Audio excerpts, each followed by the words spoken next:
Bonjour à tous, je m'occupe de l'équipe Data et Innovation au Parisien.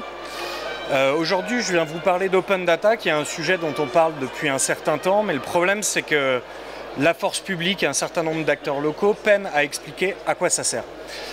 Donc là, je vais vous présenter un projet de solution de communication locale que ce titre que tout le monde connaît aujourd'hui est en train de mettre en place.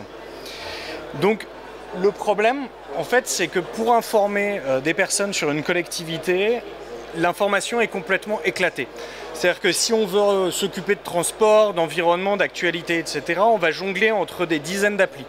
Donc au mieux, on va avoir un citoyen, un administré qui va perdre du temps et qui va jongler d'une appli à l'autre, etc. Ou au pire, on va avoir des personnes qui vont rater une information, qui vont rater un train, qui vont faire face à un rideau vide. Et donc, on est en train de mettre en place un logiciel qui précisément va nous permettre de regrouper la plupart de ces informations en open data et permettre à la collectivité, mais aussi à beaucoup d'autres acteurs locaux, de pouvoir communiquer sur à peu près tous les supports. Donc ça veut dire sur papier, mais aussi sur mobile, sur écran, dans son propre site internet, mais aussi, on va le voir plus tard, en open data. En d'autres termes, on va pouvoir permettre à une mairie de pouvoir donner beaucoup plus d'informations et beaucoup plus de services à ses administrés, et ce très facilement. Donc vous allez me dire comment ? Tout simplement déjà dans la poche des gens. C'est aussi comme ça que les gens s'informent aujourd'hui. C'est-à-dire qu'en fait, on a mis en place une interface où on allait pouvoir regrouper à la fois les transports, les événements, les informations locales, et où les personnes auront la possibilité, que ce soit le matin ou pour leurs enfants ou pour des événements, d'avoir un agrégat de l'ensemble de ces informations. Dans la poche, c'est important, mais aussi il faut que ce soit présent au vu et au su de tout le monde. Et donc se développent de plus en plus dans les collectivités locales aujourd'hui des écrans urbains, mais aussi dans les groupes scolaires, dans les EHPAD, dans les mairies, où on va pouvoir justement retrouver un certain nombre d'informations. Donc pour ça, je vais vous faire un petit exemple, parce que le mieux, c'est quand même toujours de montrer. Donc on a travaillé avec la mairie de Ville-d'Avray, dans le 92, de manière à pouvoir justement agréger toutes ces données. Donc ça veut dire que très bientôt, on va être en capacité de projeter en temps réel, autour de vous, combien d'autolibs vont être disponibles, mais aussi de Vélib et d'autres moyens de transport. Quel va être le prochain train qui va être disponible autour de vous, mais aussi quels sont les messages du maire, quelles sont les actualités autour de vous, quels sont les prochains événements qu'il y a autour de vous. Ça, c'est un exemple qui a été développé pour une municipalité, mais il est à peu près clair que si les collectivités locales sont en charge d'autres organes. Et donc du coup, on a aussi travaillé par exemple sur un exemple pour une école. Et donc du coup ici dans une école, on va pouvoir retrouver peu ou prou les mêmes informations, mais aussi le menu de la cantine, qui va intéresser les parents, qui va intéresser les enfants, des annonces de babysitting, et ainsi de suite. Vous l'avez compris, on a créé une grande multiprise de données locales qui va permettre aux uns et aux autres de savoir qu'est-ce qu'on montre comme information, à qui, où ça, et à quel moment de la journée.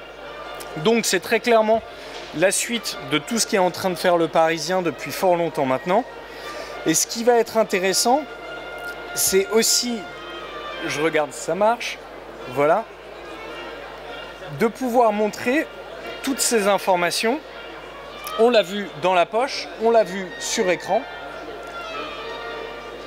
mais aussi évidemment dans le site internet de la mairie. Les sites internet de mairie sont pléthores, ils marchent plus ou moins bien, mais ce qui est sûr, c'est qu'il faut créer des raisons de les visiter. Les raisons de les visiter, c'est tout simplement d'être pratique et aussi de pouvoir, au-delà des événements, au-delà des messages qu'une mairie a à donner, c'est de pouvoir agréger toutes ces informations pratiques. On a envie de savoir les horaires d'ouverture de commerce, on a envie de savoir les horaires de passage des transports et tout ça en temps réel, parce qu'aujourd'hui, c'est tout ce que les personnes ont envie de savoir. Et donc, quelqu'un qui administre un site internet de collectivité, aujourd'hui, va avoir la possibilité de pouvoir ajouter en un clic des petits modules comme ça, très serviciels, qui vont tout simplement être des arguments pour visiter le site d'une mairie. Mais ce qui va être important aussi, c'est qu'on va avoir la capacité aussi de tendre un certain nombre de formulaires à tous les acteurs locaux d'une collectivité. On va pouvoir permettre à un commerce de pouvoir évidemment donner ses horaires, de promouvoir de faire des promotions, de montrer des produits, à une association de promouvoir un événement, à une école, on l'a vu, de pouvoir promouvoir l'agenda des enfants, le menu de la cantine, etc.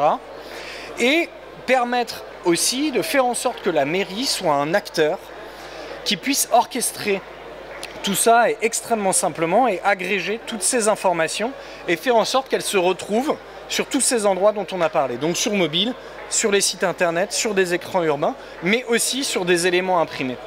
Pourquoi? Parce qu'il va falloir aussi pouvoir permettre à la mairie, qui n'a souvent pas le temps de gérer ce genre de choses, d'augmenter sa productivité en termes de communication. Et donc, si une fois cette information a été saisie, je parle par exemple du programme d'une école ou d'un cinéma local, et bien tout ça va pouvoir être retrouvable un peu partout, et y compris en imprimé. Donc on va pouvoir saisir une fois l'information.